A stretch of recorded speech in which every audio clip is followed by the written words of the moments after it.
first of all, I thank you all for letting me be here. The crowd's gotten a little smaller, and that's a good thing because it makes it a little more palatable for me to do one-on-one with you all. But it's been an honor to be here for a lot of reasons, one of which is that the roster of speakers today. And I'd like to take credit for that, but I can't. Dan Nozzle and Harvey Sprock and Matt Barnes put this all together and just kept bouncing things off me because I was in the middle of planning our own annual conference when all this was going on. So I'm here as an invited guest as well, and I think you all learned an awful lot today from an amazing group of speakers. So. I'm going to click through one more thing. One thing I'd like to say just before we get started into the certification process is that there's a lot of terminology that we use in grass-fed. Grass-finished is a wonderful term to use if you're in the industry of grass-finishing beef. We did a survey with the Consumers Union on the term grass-finish, and if you're going to sell to consumers, they have no clue what you're talking about unless you're going to talk to them one-on-one and explain it to them. So the term grass-fed now has a legal definition. Grass-finished has no legal definition. It can be used by anybody for about anything. And I understand the nuance, but for the practical purposes of legal definition, grass-fed is in the Federal Registry with a legal definition. In 2003, just quickly, the USDA wanted to put a grass-fed label claim in the Federal Registry, which identifies what you can put on your label for anything in commerce in the United States. They said that you could feed out your animals 20% in grain, confine them, give them antibiotics and hormones, and treat them badly, call them grass-fed. And a whole bunch of people went, what? And in 2003, here in Colorado, the first meeting was formed. And we started working with the USDA to say, that's not really a true grass-fed animal. We really don't think we want to put that on our labels. We don't think that the consumer really believes that.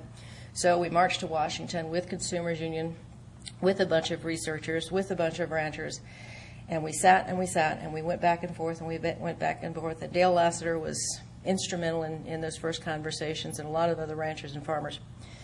Long story short, in 2007, in 2006, we had a conference in Colorado Springs, and the head of the USDA AMS came down and said, well, we're going to do it anyway. We're going to call it grass-fed. We're going to feed it out 20%. And we went, ah! And we were getting a little more vocal at that time. So in 1 week, we got 20,000 signatures to say, stop this and please don't do that. So they went back to the drawing board, and I'm synopsizing here. There's a lot more to it, and there's a couple of beers involved in the meantime, is that they now have the legal definition from the USDA in the United States says that you have to have a 100% grass-fed, forage-based diet to put grass-fed on your label. But you can feed it antibiotics, you can feed it hormones, you can confine it, and Dale pointed this out as everybody was going, well, at least it's 100% forage. There's a nice little caveat. The last sentence says, however, if you have to feed it grain, keep a record of it. So by this time, we were well into the beer, and we said, we can't live with this. This is not what we are about. This is not what all of these people and these families have strived for all these hundreds of years to now have a product that we want as a niche market. So the AGA had been formed at that time. We said, we're going to do our own certification. Thank you, USDA. Sorry about that, but you know, we're going to go above your heads and we're going to do our own thing. And they said, okay. So that's where we are now. In March of last year, we started certifying grass-fed production ranches in the United States to our standards. It is a legal term, and the USDA does recognize it. And what is AGA? AGA is the only producer-run organization for the promotion and certification of grass-fed ruminant production in the world. AGA promotes grass-fed products, educates consumers, the public, the works to preserve the integrity of the grass-fed claim by advocating for a legal definition at the federal level. AGA's position asking the USDA to significantly strengthen USDA's grass-fed label claim garnered more than 20,000 signatures in 1 week. And we have to thank our friends at Slow Food for helping us with that. And if y'all haven't identified with slow food people in your area, go home and Google them. Okay, why certification? We verify through a reputable third-party audit that your products meet customer expectations of grass-fed. It differentiates your product from factory farm grass-fed. Remember that term because we're going to get back to it. And or foreign grass-fed products. Standards exceed USDA grass-fed standard, and we network with support from other AGA members. Increased access to and visibility in the 1 billion, that's today's figures, that's not pie in the sky what it could be, that's what it is now, and growing grass-fed market. Okay, here's what we did. We teamed with Animal Welfare Approved to do our audits for you at no charge. You do not have to get an AWA certification at the same time you get an AGA certification. However, if you want both, you get them at the same time. The one thing I will tell you is that, and you'll find out, that certification, that audit comes to you at no charge. They come to your farm. We call it an audit. The minute you say audit to a rancher, they go, get the guns, hide the kids. Okay, we have to call it an audit because that's what the consumer expects it to be called, that your farm was audited. I've been on 6 of them. They don't go through your records. They don't open your cupboards. They see your operation. All of the auditors that I've come in contact with have been former or still are animal production people. Okay. And the Animal Welfare Approved is an additional label. You can look them up on the website. We partnered with them because we believe that humane handling of animals is part of what we do. But again, I want to clarify for those of you saying, I don't want those rights people on my farm. They come to audit. If you do not want to be audited AW standards, you do not have to be. The audit is still free to you. Okay? Okay. What does the AGA trademark logo mean on your label? We have a trademark logo. So unless you want to stand there and tell every consumer your story, that's what we're trying to do, to identify what AGA standards are and what that means in the marketplace. And this is what it means. The one thing here that you will see is that it says your animals are born, raised, and processed in the United States, because the USDA label does not have that caveat. They can come from anywhere. Okay? And they've been raised humanely. Okay, in 4 steps, this is how we do it. Now I'm speed talking here because they put me on at the end, and you all have to go. But anyway, I want to and we can talk later for those of you who do. It's a very simple process. Okay, you become a producer member of AGA. That's $100 a year.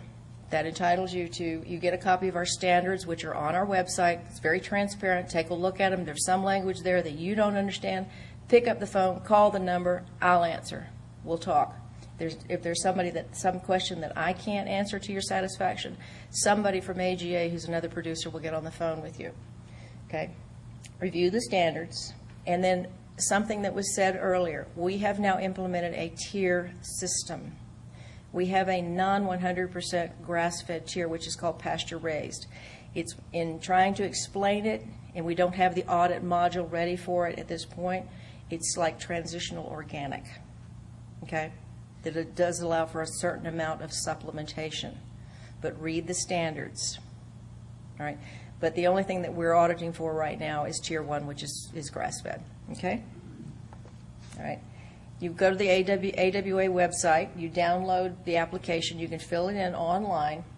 And you say, yes, I want AGA, or I want only AGA standards. Julie calls me or emails the office and says, are they members? We go, yeah, and then they schedule the audit. And the audit scheduling can take anywhere between 2 and 3 weeks. Okay, if you know other producers in your area that would like to get an audit out, then it comes a little faster because they can do more than 1 in a day. Okay, let's see, and the light's going dim. It really must be getting late. The auditor that's going to come to your farm will call you directly and say, my name is Rod Stokes, or whoever I am, I'm coming to your ranch. What's good for you? What works for me? Do you have any questions? If you have any questions, talk to the auditor at that point. It's basically they're coming to look. They're coming to make you succeed, not to find something wrong. So we have to change our whole paradigm of thinking. They're not there to penalize you. They're there to make you successful. If you have any non-compliance issues that you hadn't thought about, simple things that don't quite fit or they're not really sure about, they're called NCs. They'll go over those with you right then and there. It's a very simple form. Okay, then you change that small thing. If it's a critical non-compliance, then if it's as far as buying in cattle that aren't audit aren't part of the aren't AGA certified, and that starts in 211, or any other thing that's really an issue that they'll talk to you first, okay? But these are things that you talk about with them, not to us, okay? Then it comes to us, okay? All right, step 4. Once you've been approved for licensing, members in good standing will be issued a licensing agreement. That's the ability to use our logo, which is a federally trademarked license. Nobody else can use it unless you're licensed through AGA. You complete and return that to us. The fee is $250 a year, which includes the $100 that you've already paid us, but you don't at that point. And then any animal that's harvested under the AGA certification program, at the end of the year, it's on your little re-up form, and you send us a check for that. We don't come out and check. We don't check your books, anything else. That's on the honor system. Everybody was Boy Scouts and Girl Scouts. We figure you'll be honest with us, and if not, okay. But anyway, the audit is completely free. Audits for organic, from what I've been told, can run anywhere between $800 and $3,000. So that's a really nice benefit. Okay, the audit process. Audits are both animal and resource-based, so the auditor will be looking at your animals, pastures, and facilities. They're going to know that you're doing what you say you're doing. I mean, this is good. The auditor will ask you questions and review producer records that might be necessary and documents to go through the audit form. I put all those little red check marks in there because this is not show me your books. This is not the IRS coming in. It's the check from March 2nd, 1944 I want to see. They're going to talk to you. If there's some question with mineral supplementation, if you've got a tear tag, because I've been on these audits and I've seen them work. You know, that some manufacturer that the guy wasn't familiar with in the area of the country we were in, he said, do you have a tear tag? Sure, showed it to him, everything's okay. All right, so it's pretty simple. It can take 1 to 4 hours unless you feed them lunch, and then it can take 6. All right. If there's no little issues or anything else, it immediately goes to AWA and to AGA. We run it through the certification committee, depending on their schedules, because they're all producers. It can take anywhere. If there's no noncompliance, it goes straight to me, and I get it out to you the next day or within 48 hours. If there's any little issues and the committee reviews it, they talk about it, they send it back to me. I send you a piece of paper, you sign it, then it comes back. So realistically, you're looking at between 4 and 6 weeks to get certified. Okay. Remember, again, auditors are here to see that you succeed. All right. Pretty much, again, if you have caps or not corrective action, it's a simple little form. You sign it, you send it back to us. Again, we're not going to come out there and beat you with a stick. This is all on your integrity and your honesty. And we believe that American grass-fed farmers have both of those things. And this is what we do. We promote the grass-fed industry through government relations, which can be tricky, research, concept marketing, and public education. And again, that goes back to the grass-finished, grass-fed. Like I said, we work very hard on terminology. We work very close with some of the consumer groups. And that's it, I believe. And the other thing I want to say is to thank you today. I was very impressed with the number of young people in the audience, but the older I get, the younger y'all look. So the other thing is that was mentioned today about Time Magazine. Well, Michael Pollan was on the Oprah Winfrey Show about 10 days ago. We got a shout out for grass-fed, and the same day that came on, I got 18,000 hits on my website. It's going to be in Oprah Magazine next month. So get ready, guys. Thank you.